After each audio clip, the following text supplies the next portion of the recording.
And welcome to the session. Just quick introductions. My name is Nashlan Portreg, Head of Funds at Work at Distribution at Momentum Corporate. I'm joined by my co-chair here today, Lindsay Shooters, who's a distinguished business journalist, editor, as well as storyteller in South Africa. He currently works at the Daily Maverick. I'm now going to hand over to him to introduce our speakers and our topic for today. Thank you.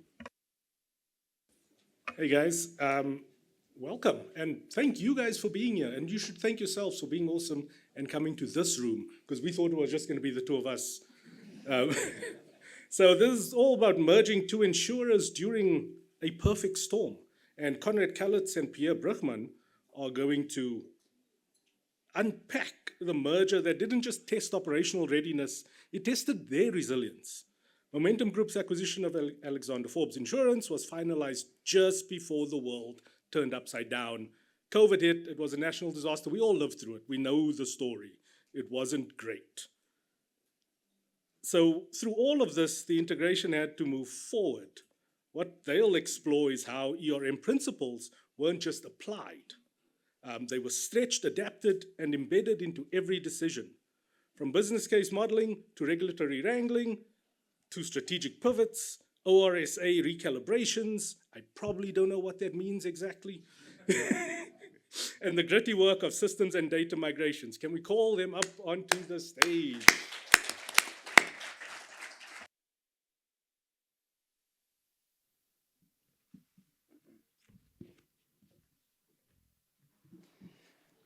Good morning, everyone, and thank you very much for that kind introduction. I think as Lindsay was running through all of that list, I was asking Conrad, are you sure we're covering all of that?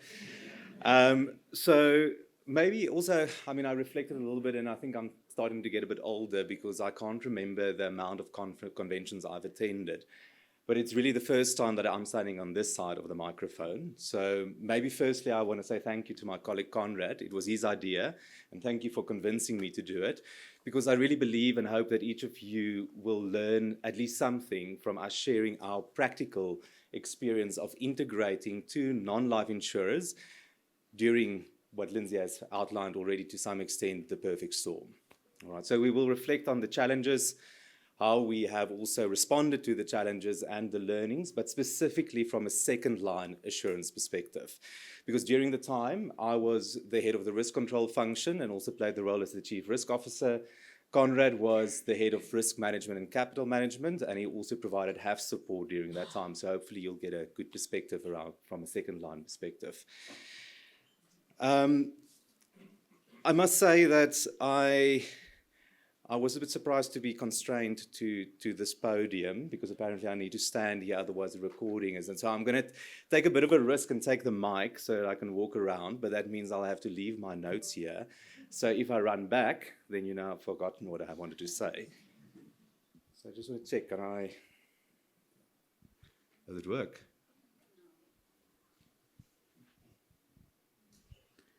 Hello? Can you hear me? All right. Okay, and I need this. All right, so Lindsay has done already a bit of the introduction. So, but I think also I've got a bit of the less interesting part of the presentation. So you'll have to bear with me before we get to the interesting part that Conrad will take us through. So, but I think it is important to provide you a bit of context of the two entities that we had to integrate, also the strategic reasons for that. And then also I'll take you, it's going to take a bit of time maybe, so to take you from a timeline perspective through the entire integration process in order to overlay the perfect storm on that. And I think I'm not going to spend a lot of time on the perfect storm because I think all those events are things that we all lived through, but I think the important part is when they happened and how they had actually increased the complexity that we had to deal with. And then I know there is currently a concurrent session of Ronald that is quite a technical short-term sort of presentation and session.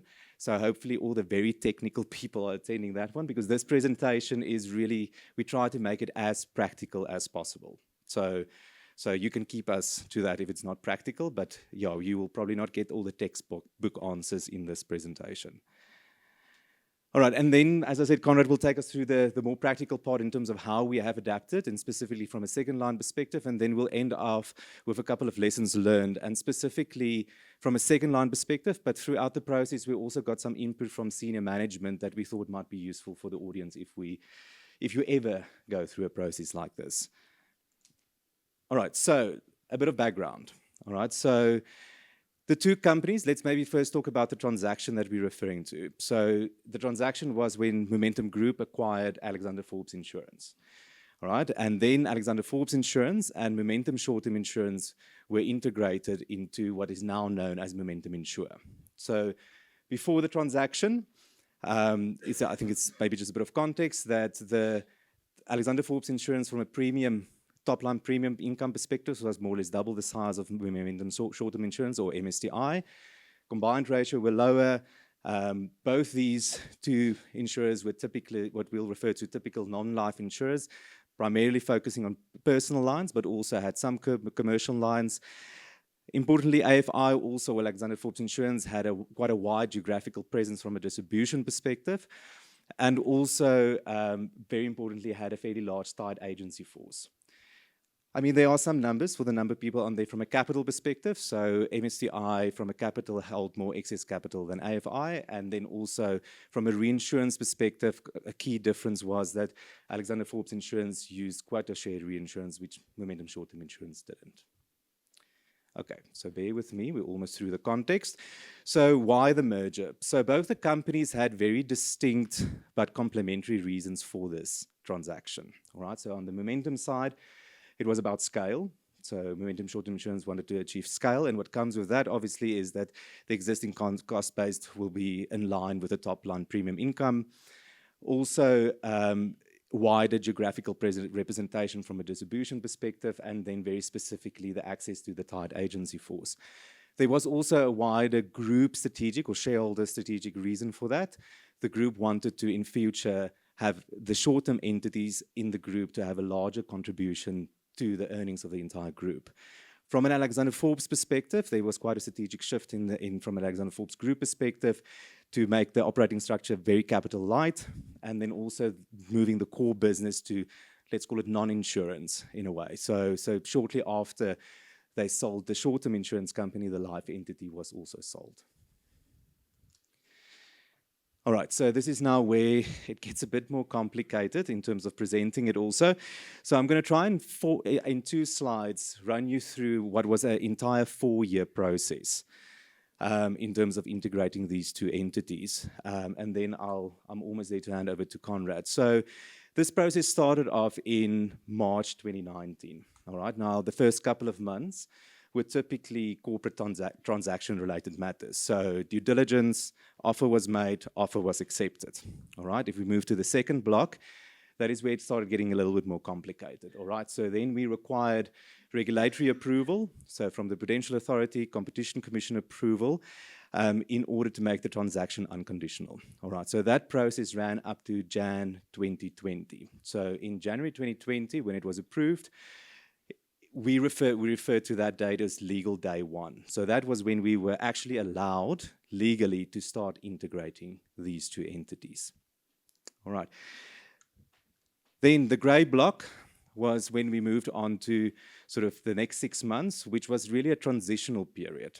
All right. I think this was maybe a couple of important things here. What that means that we had to effectively disentangle Alexander Forbes Insurance out of the Alexander Forbes group. That means IT infrastructure, people, etc.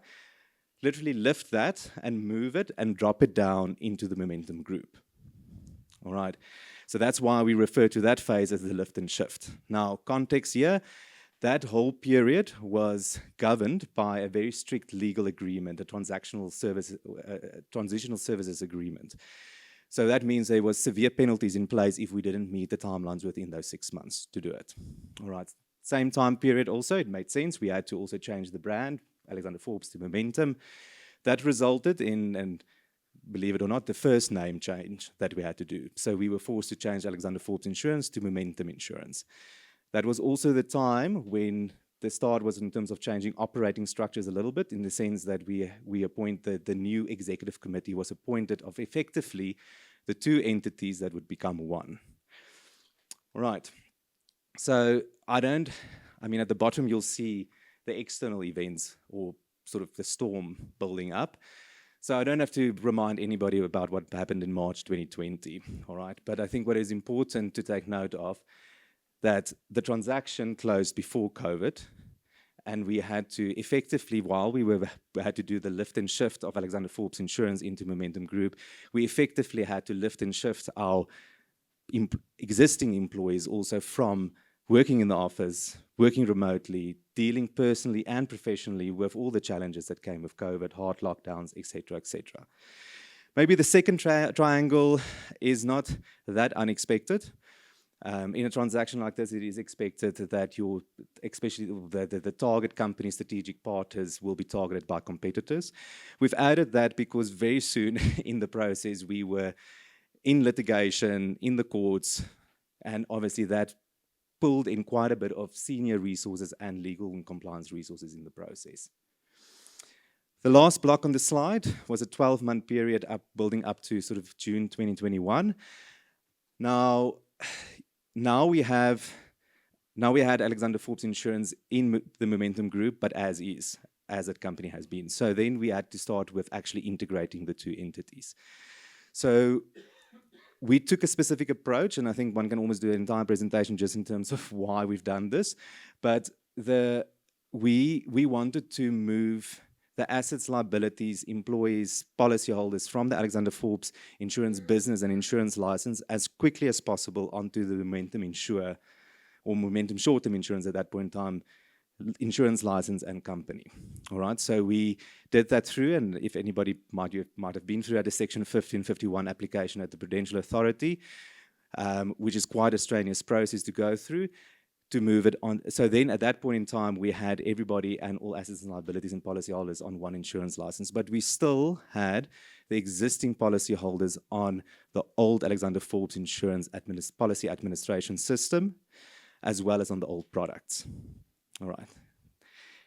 At the same time, in that period of time, and our chief actuary is in the room, and his team started developing and designing the new product set. So the new product set that will be sold by what we would call Momentum Insure at the same time in parallel.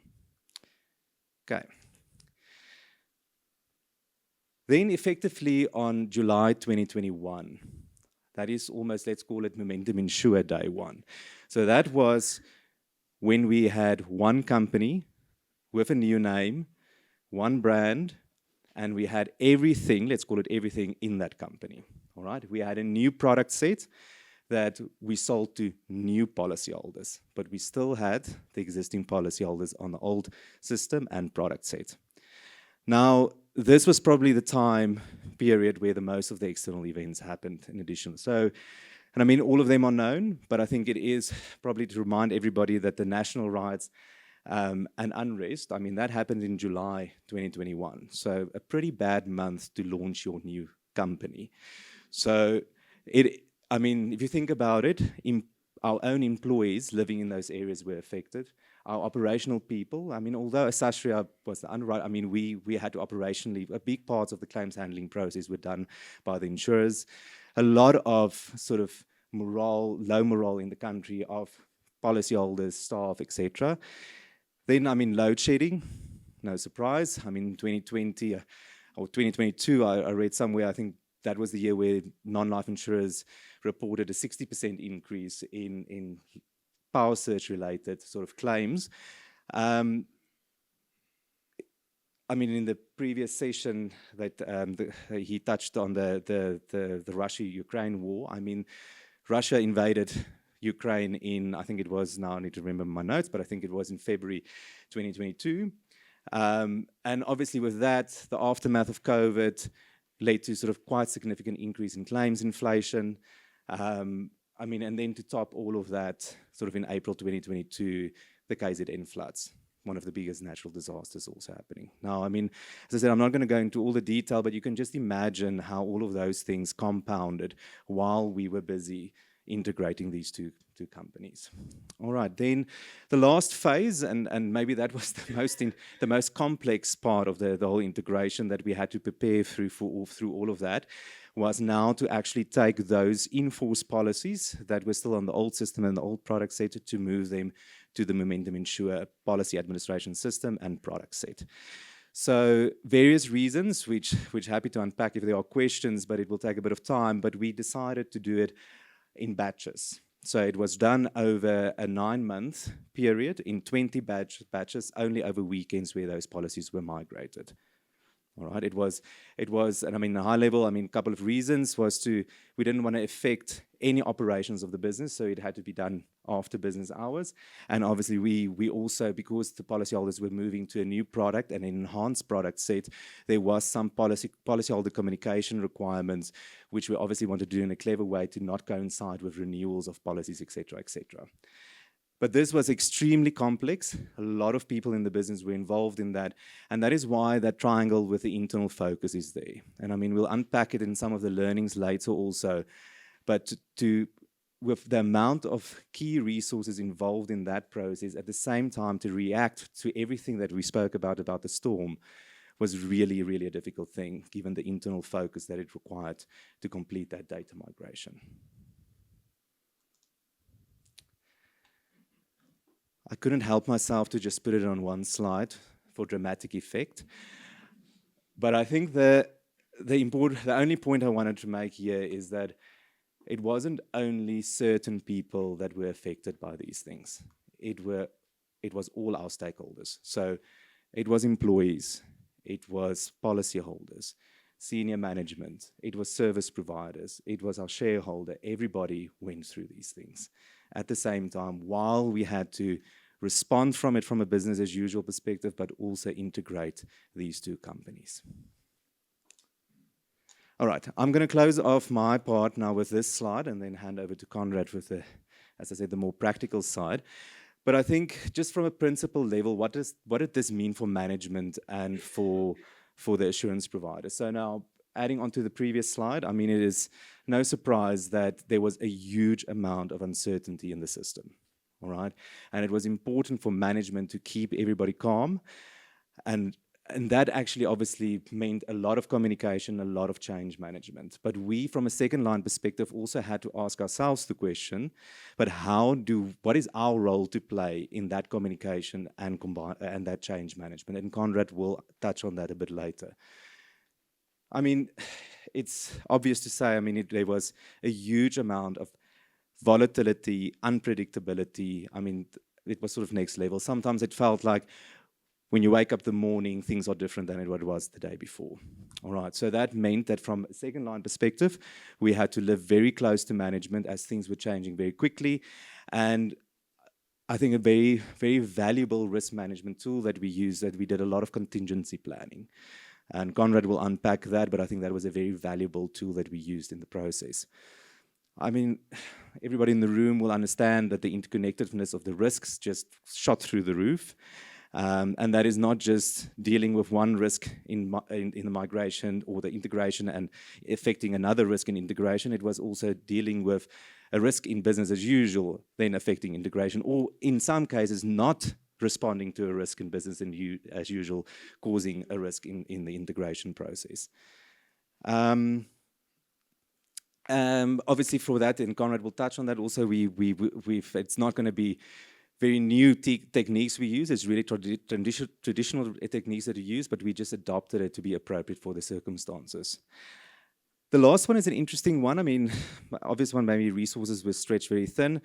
When we also engaged with the CEO, he made it very clear that this was quite challenging, the last point on the screen, that you need to keep in mind that this transaction was agreed and approved by the shareholder before all of this happened. So there are certain expectations, there are certain sort of hurdle rates, return on investment targets that needs to be met, and then things changed. And all those things that changed impacted the underlying assumptions in that process. But the expectation of the shareholder didn't change. So it was important when we defined success from a management and a risk management perspective that we didn't only focus on how delivering what we should do by a certain date, but also realizing the financial outcome that we were aiming for and the strategic outcome. I'm going to take a break. Thanks, Conrad.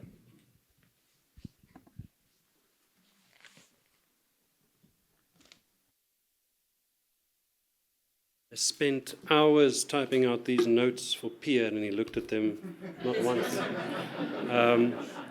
But now you're going to get the stationary stressed actuary. And I don't know what he was doing over there.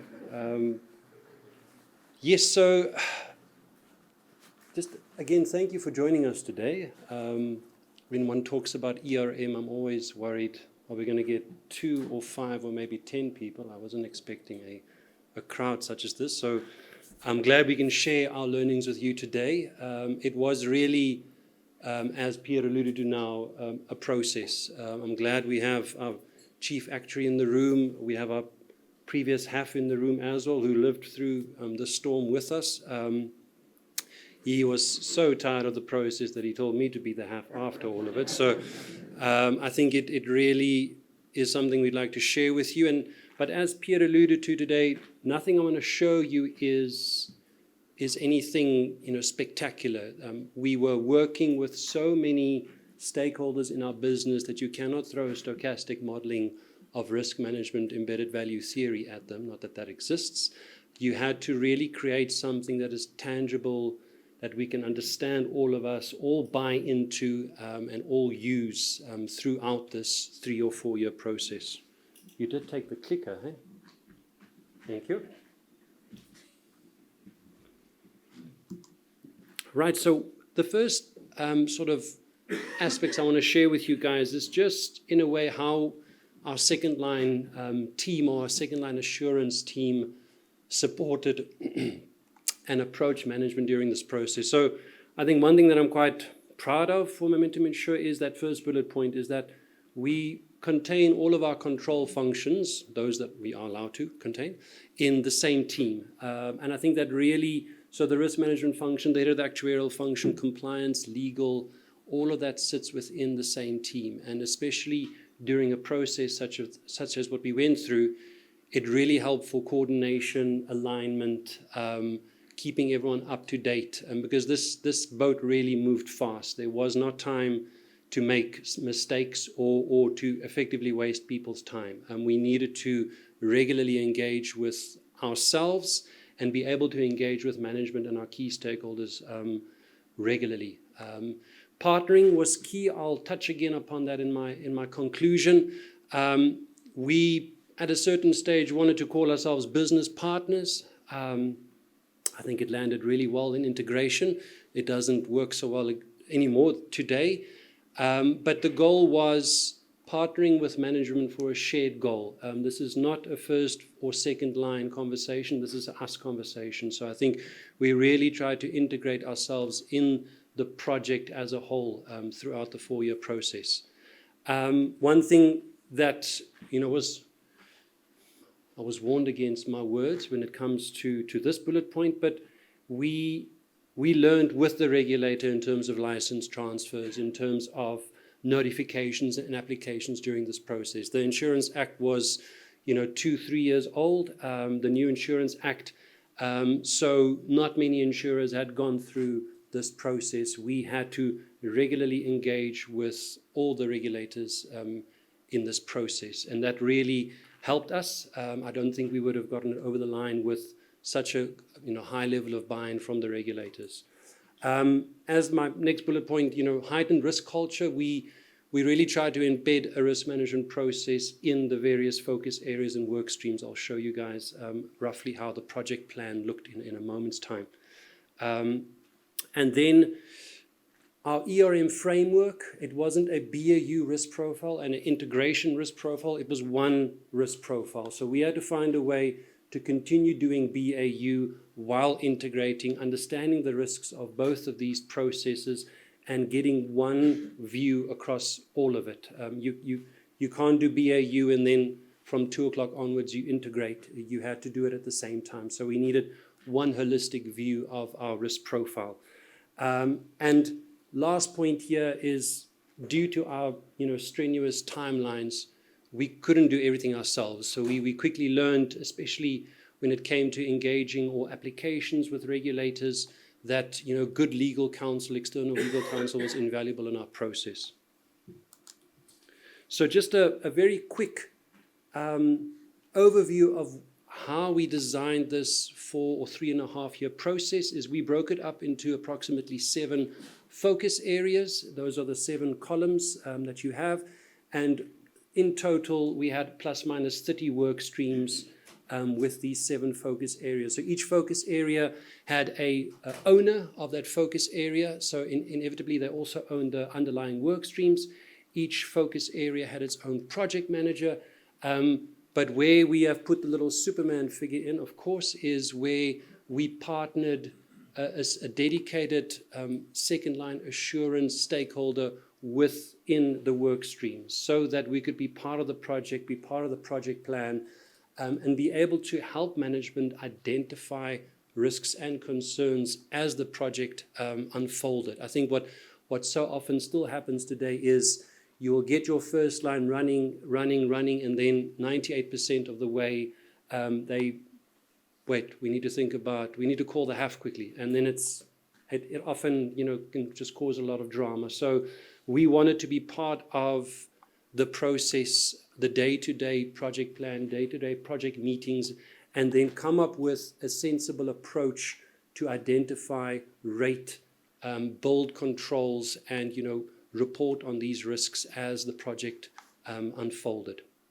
So that's sort of my next few slides is just showing you guys how we took a very standard operational risk methodology that I think most of you will be familiar with and adapted it into something, our integration risk management methodology that we found very useful to engage regularly with management on, to be able to identify top concerns and risks, to be able to rate them quickly, and then I will touch base on how we made sure that mitigating plans and controls form part of project plans. It's no use to have a project plan with a project owner and a project manager, and then you have in the corner in a dusty drawer your risk plan that you touch base on every now and again. We try to combine these items as much as possible to make sure that mitigating plans, controls also had timelines, deadlines, dedicated resources, etc.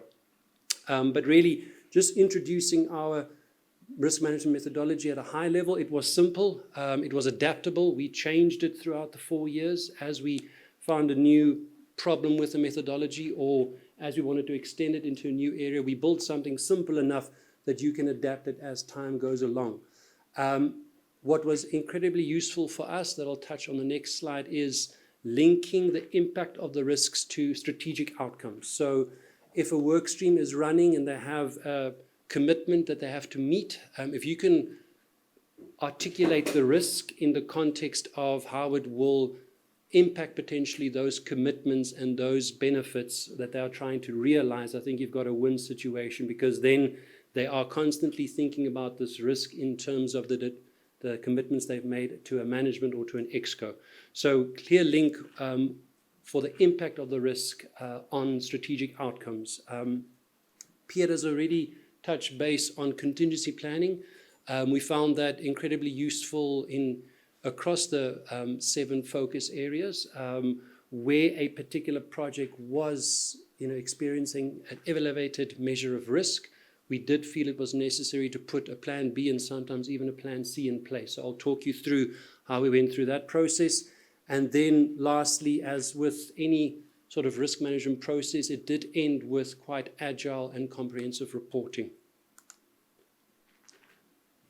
So like I mentioned, this is nothing new to, I think, most of you here. That heat map on the right-hand side of my slide is a typical frequency, severity type of heat map with a 4 or a 4-point rating scale that I think you've all seen. But what we found very beneficial is articulating the likelihood and the severity measures in terms of useful items that any stakeholder in our business could use, whether it's the sales channel, whether it is corporate actuarial, whether it is IT. They were all able to express their risks or the impact of their risks in terms of these 2 easy measures. So would it have an impact on your loss or your earnings? Would it perhaps result in a reduction in your earnings? Or would it potentially result in a delay in the implementation of your project. So two very useful measures to express your severity impact. And then likelihood, we took a while to land on this 4-point likelihood scale, but it's difficult for someone sitting in sales to think about a 30% likelihood occurring once every 3 months. I mean, I don't know what that means. So what we sort of distilled this down to was, is it very unlikely? Is it very probable to happen? And then somewhere in the middle, is it more likely or less likely to happen on average? So, and that became quite tangible and useful for our stakeholders to buy into. Sorry. Again, this looks like a pretty standard risk register that I think you've all seen. So risk descriptions, inherent risk rating, residual risk rating, and then the controls in the middle. We applied effectively the same risk methodology for the inherent risk rating. Then we subjectively took the control overlay into account and asked ourselves, okay, so if you had to apply this same methodology again, taking into account the controls you have put in place, what would your residual risk rating be? So it's quick, it's dirty, but it allows your stakeholders to identify their key risks up front. And then the important part is what I've circled in the middle, is the controls and the mitigating plans. And we can spend hours debating risk rating with our stakeholders, but the important part is what happens in the middle. And I think what I mentioned earlier is where we found a lot of value, is to make sure that the controls, the mitigating plans, were contained within project plans. It's not two separate plans. We needed these controls to have an owner. We needed a project manager to run with it. We needed accountability and sort of a measure of project risk to help land and actually execute on these controls. So management was held accountable to not only deliver on the commitments of their work stream, but also to deliver on these controls and mitigating actions. On the far right-hand column, we took the opportunity early on in our risk register process to identify potential assurance providers that could help, with providing assurance on these risks or these controls. So what I'm showing on the far right wasn't intended that assurance definitely happened, but quickly and early on, from a combined assurance perspective, we wanted to identify, if needed, if necessary, which is the most suitable assurance provider to action some form of assurance activity on these risks.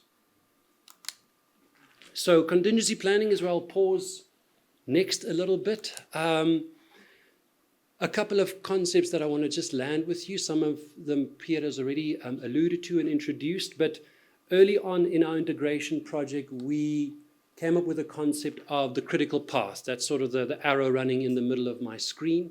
The critical path was effectively a series of non-negotiable events or milestones that had to happen. There are no delays possible, like the transactional service level agreement that had a clear end date.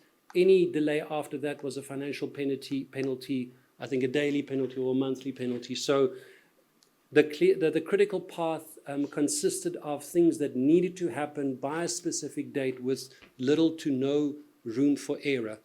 And there I've alluded to again sort of the particular stages of the integration: legal day one, the TSA expiry, the license transfer, the data migration that happened at the end or in the last financial year of our integration process. The trigger points, basically, what those were in the concept of contingency planning is by that specified date, we would make an assessment to say, okay, have we met a certain risk threshold for this particular project? Do we need to abort plan A and move to plan B to make sure that we can still meet the intended deadline or meet the intended benefit that we committed to? And again, just to take the edge off of it, it sounds like we did this well. I believe we did, but we had material delays also in our integration project. So that data migration block you see in the far right-hand column or far right-hand side was actually intended to start 12 months earlier. But due to the sort of contingency planning process, we said early on, we are not going to make this. We need to postpone it from a responsibility perspective, give ourselves, 12 months plus minus extra. So just into a bit of the detail in terms of how our contingency planning worked. I've given you two examples here of projects that contained contingency plannings, or specifically a trigger point.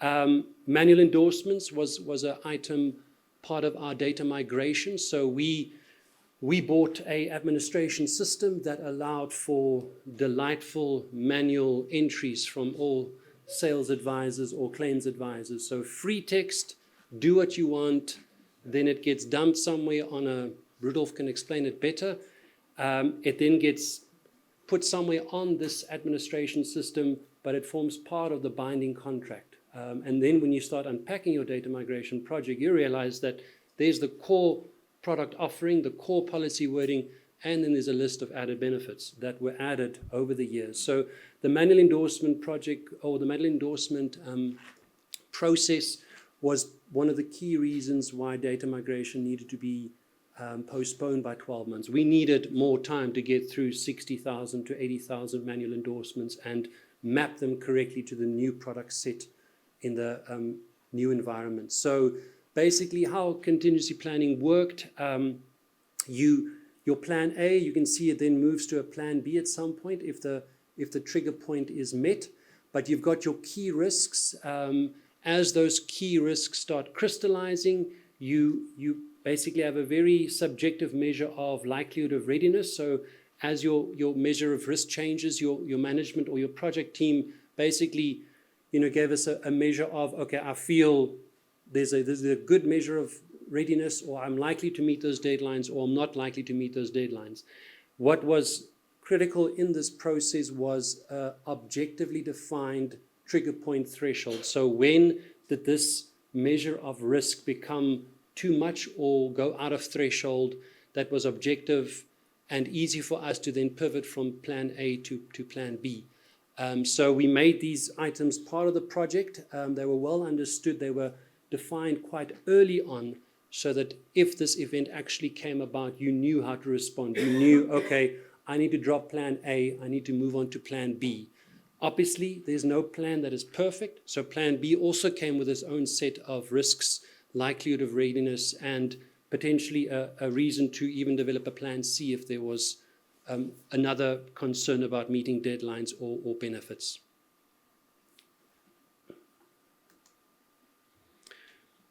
I'm going to sort of wrap up my detailed discussion with combined assurance planning. So again, a term you're all probably familiar with. We really try to coordinate assurance activities well during this integration process. You obviously had your assurance that needed to continue on BAU processes, so internal and external audits still needed to do their plans, their financial year-end audits. But then you had an overlay of assurance activities that were often specified or prescribed that needed to happen in respect of the integration project. And then we realized very quickly that certain key risk areas or key projects also required additional assurance from risk management, from compliance, even from an external assurance provider. So we tried to holistically put one combined assurance plan together per financial year, but that combined assurance plan contained a BAU section and an integration section, which made it then obviously quite easy for us to keep track of everything that was happening, because all of these insurance providers needed airtime with management, and management had other, benefit or other commitments to chase during such a high-pressured project. So here, what I've given you here is at a high level how the combined assurance activities look like during the data migration project. So as Pierre explained earlier, we had about 20 batch weekends. Each weekend, we would migrate 5,000 to 15,000 policies in one go. Obviously, it's sort of after hours, so you don't affect operational areas, you don't affect your policyholders or your operational staff. What also happened during this process is with any migration, certain policies didn't successfully migrate. So after the weekend, you were left with a small handful of policies that had to fall back into your big pool of policies that had to be reallocated to a future batch so that they could eventually, by 30 June 2023, all migrate successfully onto the new admin system. My key in the top right-hand corner is risk management, internal audit, and external audit. So these were the three assurance providers all involved on the data migration project over a 9-month period. And then you can see basically internal audit helped the risk management function develop a assurance plan for data migration. This was new for me and my team. We don't provide assurance on data and policy migrations all the time. So we needed some expertise to help us develop a well-honed assurance plan and assurance approach for data migration. But you also had external audit who had an assurance need to be part of the assurance activities from time to time over these 20 weekends. So what I've then roughly shown you is certain weekends, certain batch weekends had no assurance, certain key batch weekends would have had risk management and external audit involved, and certain batch weekends might just have been one or the other. But really a holistic combined assurance approach between various stakeholders that worked well for us over this period. Communications and change management. So a big thing for a integration project such as this is change management and communicate. Our introduction slide said change management, communicate, repeat. Change management, communicate, repeat. That really was what you experienced. And we had a work stream or a focus area called change management. And one of the key risks, or I think the key risk on that in that risk register was change fatigue. Your people were just so tired of a new process, a new commitment, a change of direction. What we then found, due to how important this concept of change management is that assurance activities were also necessary on change management. So that is one of the areas where risk management got involved to find a practical way to test if the change actually landed. So were there certain goals that the change wanted to achieve? Were there metrics that we could track as part of the outcome of the process? We provided high-level assurance on making sure that the change actually landed with your stakeholders. On the communication side, as Pierre alluded to as well, we communicated weekly with clients, with stakeholders, with regulators. Our compliance function, as you can expect, was key in reviewing those external communications, making sure that something did not leave our communications desk before they actually reviewed it. There were a lot of prescribed regulatory requirements in terms of your communications, so things had to be worded carefully. And I think often we overwhelmed our policyholders with communication. So there was a sense of, okay, we should communicate this. This is a regulatory requirement, but this we can actually communicate differently or at a later stage. And that is how the compliance function helped management navigate sort of the communication issues we faced.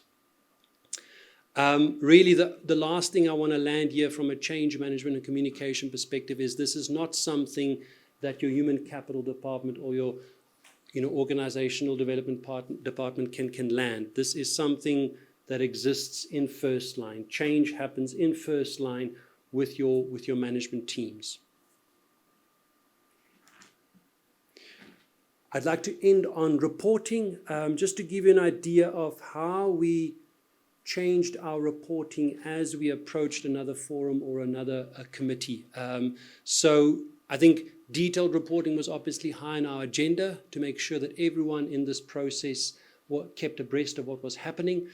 So I'm going to step through from sort of the top of the slide to the bottom of the slide and explain how the reporting and the communication in the reporting would have changed from day-to-day management of work streams to your quarterly board meetings at the end. So obviously at a work stream level, there was detailed risk register reporting. What are the latest changes in your risk registers? What have you achieved? What concerns have you raised?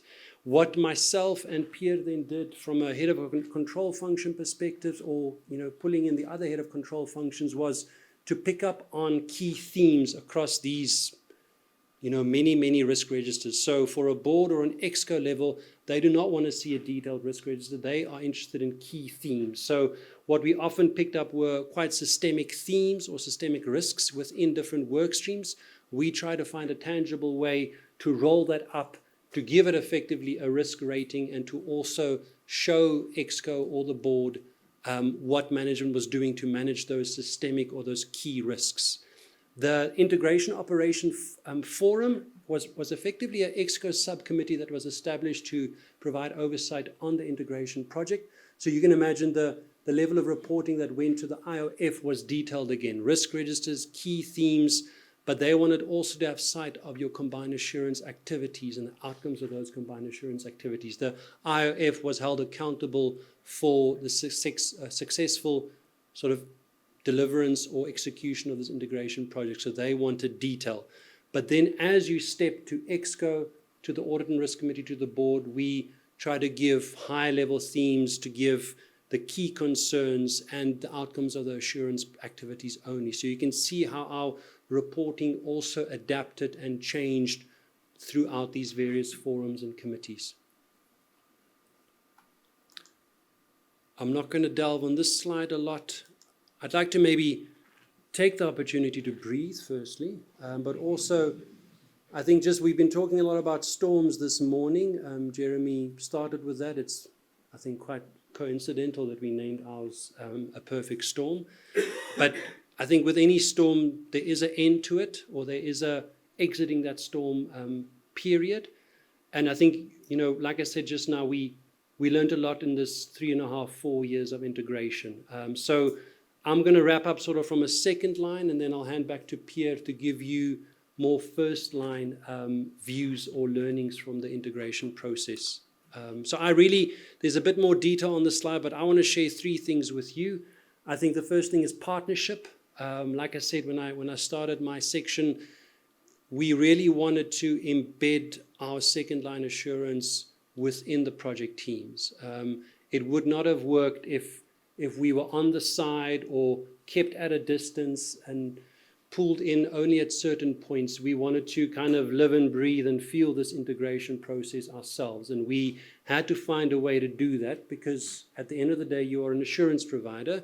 You are not your first line stakeholder's best friend. So it took time to land that balance of being part of the project, but still providing independent oversight, challenging management, and providing assurance where assurance was required. So I think that for us was only possible through a business partnership model. The second item that I want to share with you really is, it was an opportunity for us to showcase the value that second line can add. Again, you think of second line as, you know, an outsourced head of actuarial function or whatever the case might be. We try to take a different approach to be part of this thing and to really show management, all the stakeholders involved, that you can get a lot of additional benefit, a lot of additional insight from your second line stakeholders if there's a sort of a collective buy-in. It's quite awkward now, but I've forgotten the third point that I wanted to land with you. I'm not going to try and find it now. I think what was lastly quite valuable for us was, again, a embedded integration risk methodology. I mentioned at the start of my section that the ORSA process extended from BAU into the integration project. So we wanted to deliver one ERM framework, one integration risk methodology that can cater for both, that can give you one view of what is happening during your integration process. Thank you.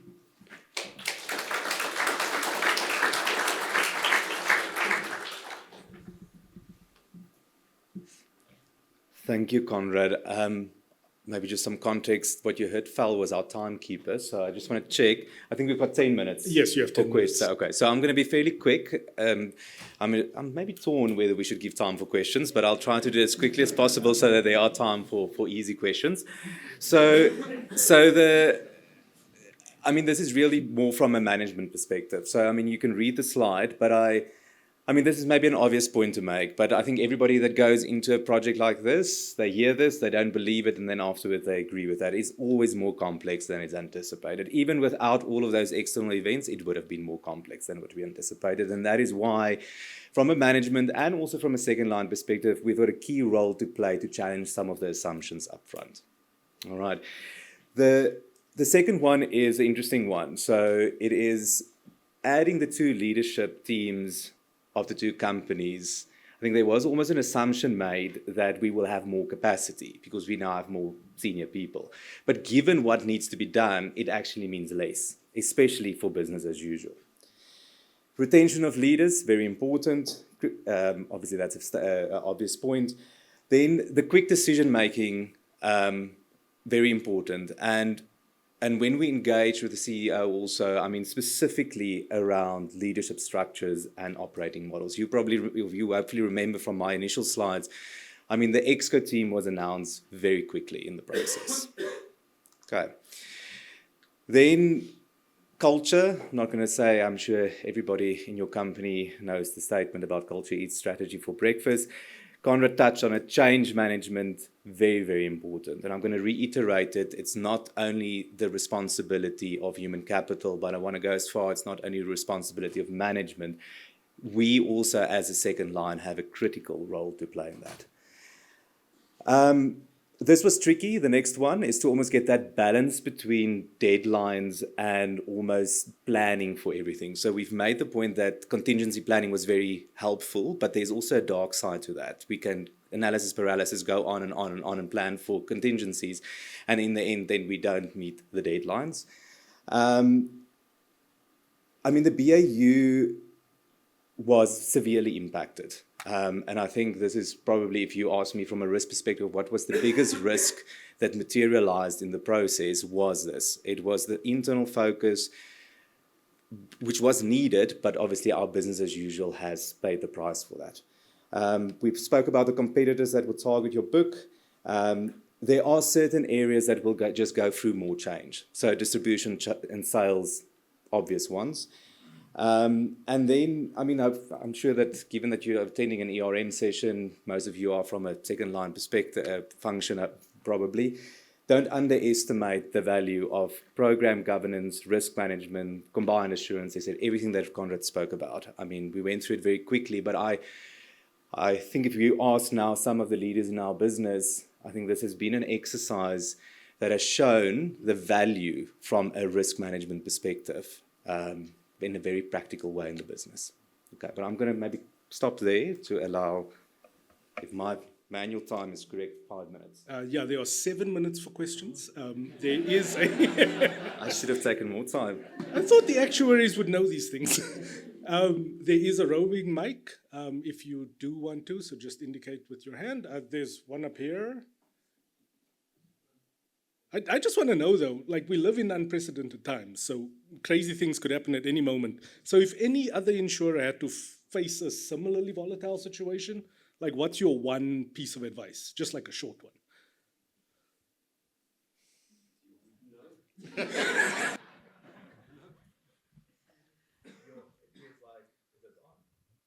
Can you hear me? Here we go. Sure, it feels like it's summarizing the whole presentation in a one-liner. I think that, and I mean, it's maybe a bit of a cliche, but Conrad touched on that partnership with management.